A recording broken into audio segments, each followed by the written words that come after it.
एक प्रवचन चल रहा था, 96 की बात है, जयपुर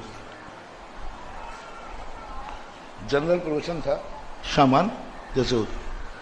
प्रवचन ने एकदम मोड़ ले लिया, पता नहीं क्यों ऐसा मोड़ लिया कि विषय था ही नहीं, और मोड़ ऐसा मुड़ा गर्भपात के ऊपर। अब मैं परेशान कि ये प्रवचन की ना तो श्रृंखला है और ना मेरा विषय है, और मैंने 3 बार कट किया कि मैं अपने मूल विषय पे आ जाएं, लेकिन कोई ना कोई एक शब्द ऐसा निकले कि विषय फिर वहां चला गया। मैं बहुत परेशान, करीबन 45 मिनट तक मैंने पूरी ताकत लगा दी प्रवचन को मोड़ने की। प्रसंग ही नहीं था, लेना एक ना देना दो, वहां कोई प्रसंग नहीं, लेकिन प्रवचन वहीं जावे वहीं जावे वहीं जावे। अंत में मैंने कहना पड़ा कि भाई देखो, प्रवचन थोड़ा विषय से हटकर हो गया, कल अपन विषय पे करेंगे। जैसे ही मैं प्रवचन करके कमरे में गया, एक दंपति आए, पैर पकड़ के रोने लगे, पुरुष महिला रोने लगे। महाराज आपने बहुत बड़ा कार्य। नहीं, क्या हो गया? बोले मैंने एवर्सन कराने का अपॉइंटमेंट का समय ले लिया था अस्पताल में। दोनों गर्भपात कराने जा रहे थे, जो भी उनका मैं प्राइवेट सीरियल था, मैटर था, वो मैं उस पर कोई ना मैंने पूछा ना मुझे मतलब था। अपॉइंटमेंट था, माँ उसने तो 15-20 मिनट की देरी थी, बाजू में अस्पताल था, तो डॉक्टर लेट आया, तो दोनों के मन में आया चलो जब तक महाराज के, पर उनको प्रवचन सुनने आए नहीं थे। डॉक्टर नहीं आने से उन्होंने कहा थोड़ी देर चलो महाराज के प्रवचन सुनते हैं खड़े खड़े, और वो पंडाल के बाहर खड़े हो गए। अब बार बार उनके अंदर जो पेट में बच्चा था वो मुझे झकझोर रहा था, आप सारे प्रवचन छोड़ो, मेरी जिंदगी का सवाल है, मुझे बचाओ, मैं दंग रह रहा हूं। मेरी जिंदगी में आज तक पहली बार ऐसा हुआ उस प्रसंग में, उसके बाद तो कई बार हुआ। प्रवचन में ताकत लगा रहा हूं कि प्रवचन वो नहीं देना, यहां प्रसंग ही नहीं, चर्चा ही नहीं, पर वो प्रसंग आ रहा है बार बार।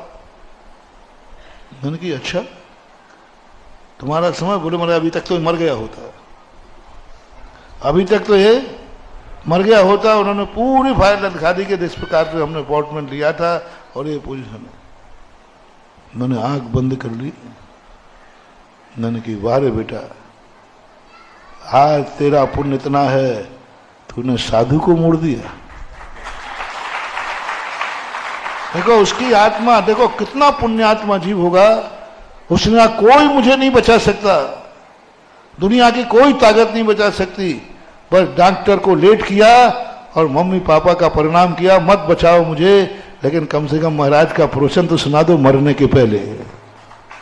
और वो 2-5-10 मिनट के लिए खड़े हो गए, प्रवचन पूरा बदल गया। मन के अब क्या विचार है?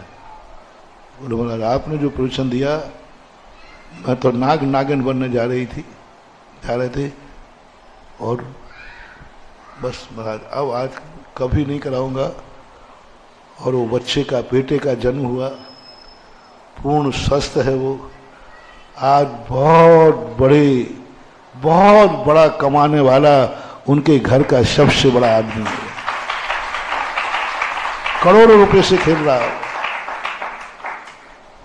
और आज भी उनके माँ बाप आते हैं, वो एक ही कहते हैं ये बेटा मेरा नहीं है, मैं तो इसकी हत्यारन हूं, दुश्मन हूं, ये बेटा तो महाराज जी की कृपा से बचा है।